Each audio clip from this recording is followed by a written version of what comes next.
দলের ক্যাপ্টেন হলে যে প্রতি ম্যাচে প্যারা নিতে হবে, রান করতে হবে, এই ধরনের কোনো প্যারা আমাদের শান্ত ভাই নিতে হতো না। শান্ত ভাই কিন্তু কথা রাখছে কিন্তু আলটিমেটলি আজকের এই ম্যাচে এত গুরুত্বপূর্ণ একটা ম্যাচ, যে ম্যাচের জয় দ্বারা বাংলাদেশ সুপার এইট নিশ্চিত করবো, ওইরকম একটা ম্যাচে শান্ত ভাইয়া আসে সুন্দর করে, মানে একটা রান দিয়ে নিজের উইকেটটা দিয়ে চলে আসছে সুন্দর করে। তার এই মুহূর্তে এই শটটা খেলার কি দরকার ছিল আল্লাহ মাহবুদ স্যার আর হেতে সারা আর দুনিয়ার কেউ করতে পারবো বলে আর মনে হয় না ভাইয়া। ওভারটা মাত্র শুরু হলো তো একটু স্টেবল কথা, ওইখানে তামিমের জুনিয়র তামিমের দেখলাম যে 10 বলে তখন 1 রান ছিল।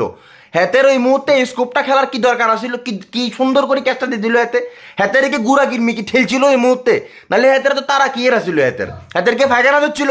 হ্যাঁ, নাহলে এরপরে আবার ঠিক ওই মুহূর্তে ক্যাপ্টেন যখন 1 রান দিয়ে চলে এসছে আমাদের লিটন দাস ভাইয়া নামি, ভাইয়াও সুন্দর করে 1 রান দিয়ে আস্তে করে নিজের উইকেটার দিয়ে চলে এসেছে।